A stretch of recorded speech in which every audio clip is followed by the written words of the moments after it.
Hey, what's going down, guys? It's your boy Trums, and we are back with another episode of My Team. And in this episode, I just went crazy with pack openings. I decided to just spend the 43,000 coins trying to get a legend player here. And we're just gonna go crazy. We're gonna just waste all my coins on packs. Just to try to get a legend. I'm not really too worried about getting the 20,000 coins back. Still gonna get a player in the next episode. Right now, really think it's basically, for me, honestly, between Tim Duncan, Jay Smoove, and Aldridge. Kind of deciding between those three right there, truthfully. And kind of reading your guys' comments. Still trying to wait for some of you guys to comment. A lot of you guys right now have been saying Jay Smoove. And he's kind of the choice right now. I mean, he's getting talked about a lot in the for NBA trades. And every time, like, honestly, when I was opening these packs, and I'd see a player pop up for that split second, I would get so excited, and then I'd, actually see the player, and then it was just like, wah, wah, wah. Like, you know what I mean?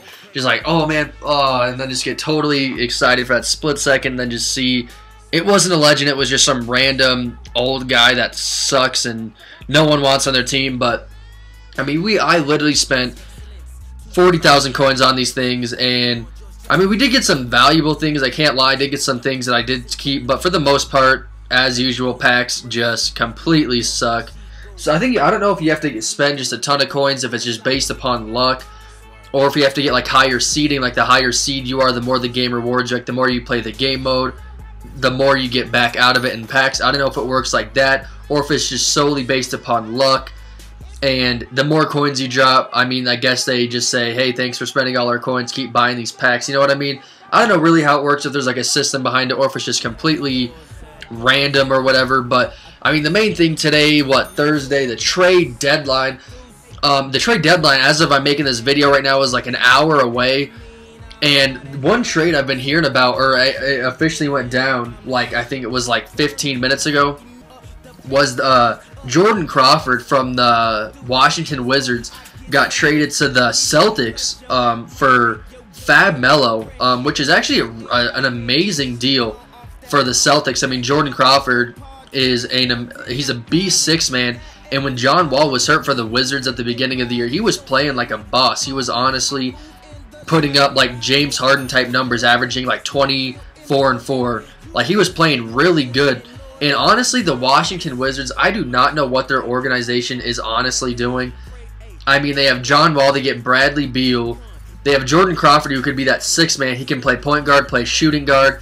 He's like an ideal 6-man, someone who can run the point for John Wall if he's, getting tired. He's been playing a ton of minutes.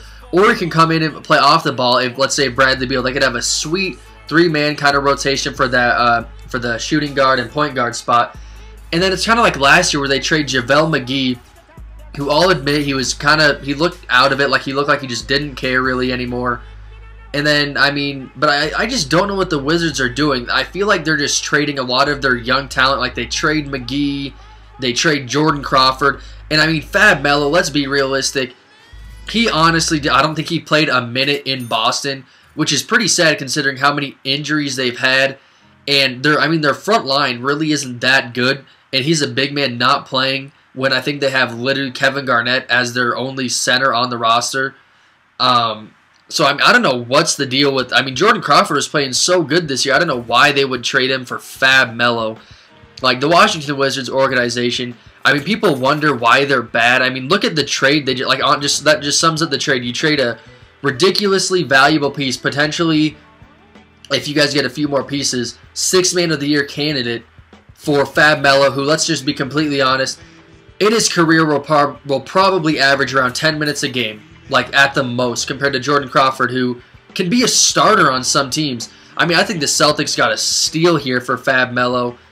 And, I mean, the other trade, I'm actually surprised. I mean, I'm not surprised, but what they're saying is now for Jay Smoove. Yesterday they were saying it's going to happen for sure. He's going to get traded. But right now, they're saying it's 50-50 whether they're going to trade him or not. Even the Hawks GM reportedly said he's not planning on re-signing him. He wants way too much money for how valuable they think he is. And then why wouldn't you make a trade? Even if you don't get what Josh Smith, let's say, is in return. If you're not going to get anything, don't be like the Cavaliers where they just totally are awful.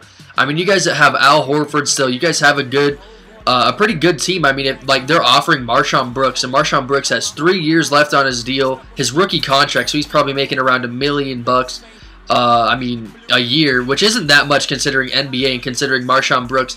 Actually, I mean, this year he's not really been playing a whole lot, but last year he was owning his rookie year. He was one of the best scoring rookies in the league. And then now they're just, I don't know, like what even the Hawks are considering. Even if you don't get a return for what Jay Smoove can bring you, at least you get Marshawn Brooks for this year and then another 2 years. And then you can maybe by then you're gonna have a ton of cap space freeing up with getting rid of Jay Smoove's contract. You can bring in maybe not necessarily a Chris Paul, not necessarily a Dwight Howard or anyone of that stature. No one really wants to go to Atlanta, I'll admit it. But you can bring in, maybe if you overpay for them a little bit, but you can bring in maybe someone like a J.R. Smith, someone who maybe isn't necessarily a superstar, but if you give him that a little bit more money than, let's say, the New York Knicks are offering him, you can have actually a solid roster right there. I don't know what GMs are doing. I mean, yesterday the Thomas Robinson trade went down for basically, it was basically the only people that mattered was Thomas Robinson of the Kings, the 5th overall pick, for Patrick Patterson. And everyone I hear is like, oh man, Thomas Robinson, why would they trade him? I mean, he honestly has really not been producing. And then Patrick Patterson, he's been actually playing really good this year, and he's a really good offensive player. You know, DeMarcus Cousins still kind of finding his way.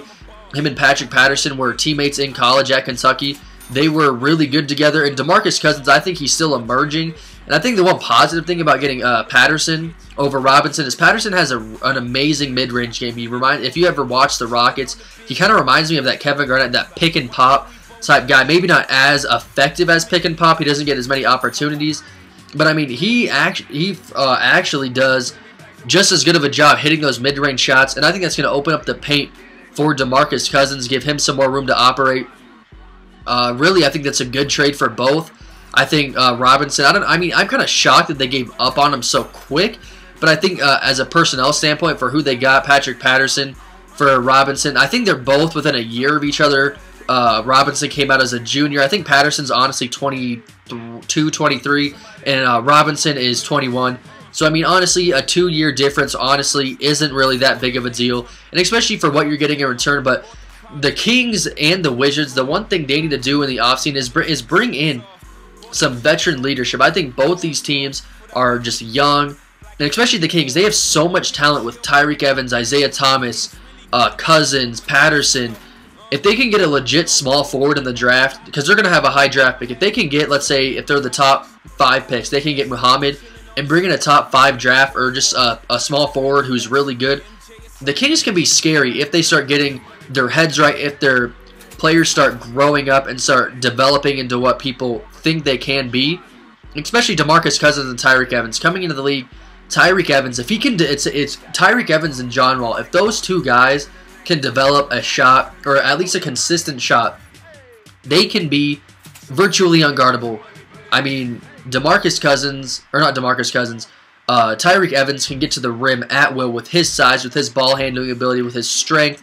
The only thing is people sag off of him, and when people sag off of you, it's hard to get that to drive.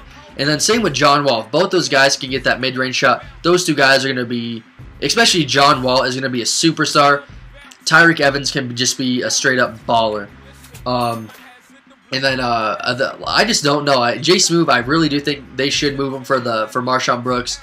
Dwight Howard, Lakers aren't going to make any moves. They're stubborn. And if Dwight Howard starts playing like he played last night versus the Celtics, he can be a beast, but at the same time, I don't want to put too much into what Dwight Howard did last night. He was playing basically against Chris Wilcox and some like Collins or something like that. Some guy I've never heard of in my life. He's playing, I mean, honestly, really not. I mean, if it was versus Andrew Bynum or another legit center, I would notice. But, I mean, truthfully, really didn't think it was that great. But really, I just want to see what trades go down. Usually there's like 7 or 8 deals that go down, and there's only been, I think, 3. There was one from Phoenix to Toronto for Sebastian Telfair, really insignificant, doesn't really make a difference. The Celtics, Jordan Crawford trade, I think is actually a steal for the Celtics. And then you look at the Jay Smoove trade. I think that really needs to happen. The Nets, I don't know. They just need to grind. The Nets obviously want him. And I mean, the Nets are just trying to get superstars and superstars. But that could be an amazing starting five. You got Darren Williams, Joe Johnson, what's his face, Gerald Wallace, small forward or power forward. Then you got Jay Smooth. Then you got Brook Lopez. Those three guys could dominate. But let me know what you guys think down below. And I mean, obviously, some of you guys are going to see this after the trade deadline. So let me know what trades you guys think were good, what trades just sucked, what trades really didn't even matter. And who were you surprised that didn't get moved? Because the trade deadline ends in like an hour. So you guys will probably see this after. But so let me know down below. I'll talk to you guys later. And as you can see, packs still do suck. Peace. To be down, you must appeal to the crew. We're rated R, OC, OG, Bobby Johnson's son. Ask me, Ray, is that your car? I seen MTV, I know who you are. We did take over, do you get